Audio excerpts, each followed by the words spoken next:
अस्सलामु अलैकुम वरहमतुल्लाह। आज हम कुरान मजीद की हक्कानियत के मुतालिक चंद गुज़ारिशात पेश करना चाहते हैं। अऊज़ु बिल्लाहि मिनश शैतानिर रजीम, बिस्मिल्लाहिर रहमानिर रहीम। सनुरीहिम आयातिना फिल आफाक़ि व फ़ी अनफुसिहिम हत्ता यतबय्यन लहुम अन्नहुल हक़्क़। अल्लाह रब्बुल इज़्ज़त अपनी किताब कुरान मजीद में इरशाद फरमाते हैं कि अन करीब हम उन्हें निशानियाँ आफाक़ आलम में भी दिखाएंगे और ख़ुद उनकी अपनी ज़ातों में भी, यहाँ तक कि उन पर हक खुल जाएगा। कुरान मजीद की इस आयत मुबारका में अल्लाह रब्बुल इज़्ज़त इरशाद फरमाते हैं कि अन करीब मैं आसमानों में से भी अपनी निशानियों को वाज़ेह कर दूंगा और तुम्हारे खुद अपनी ज़ातों के अंदर, यानी तुम्हारे नफ्सों के अंदर मैं अपने कुरान मजीद की हकानियत को वाज़ेह करके बयान कर दूंगा। यहाँ पर एक बात ज़हन में रखें कि कुरान मजीद कोई साइंसी किताब नहीं है, बल्कि ये तो अल्लाह रब्बुल इज़्ज़त की तरफ से एक ज़िंदा और जावेद मोजज़ा है कि इस कायनात में इंसान के अंदर अल्लाह ताला की लातादाद निशानियाँ मौजूद हैं और इन सब का ना इंसान आज तक अहाता कर सका है और ना आइंदा कभी कर सकेगा। हैरान कुन तौर पर कुरान मजीद की ये आयत सूरतुल हामीम अस-सजदा की 53 आयत का कुछ हिस्सा है। आइए देखते हैं कि किस तरह अल्लाह रब्बुल इज़्ज़त ने आसमानों के अंदर वुसअतें पैदा फरमा दी हैं और इसी तरीके से अल्लाह ताला ने इस मानी जिस्म के अंदर, अगर हम सिर्फ एक आँख को देखें तो आँख के अंदर अल्लाह ताला ने एक वसी और इस दुनिया को फैला दिया हुआ है।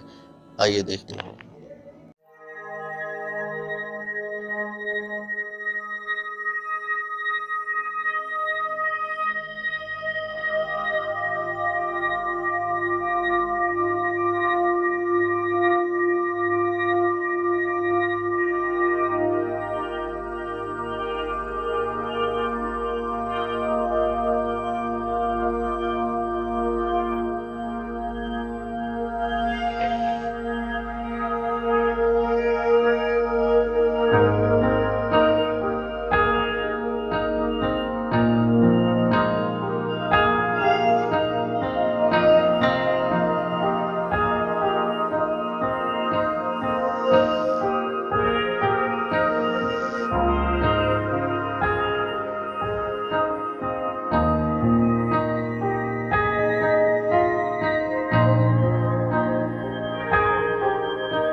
अल्लाह ताला से दुआ है अल्लाह ताला हमें कुरान मजीद से मोहब्बत करने की तौफीक नसीब फरमाए।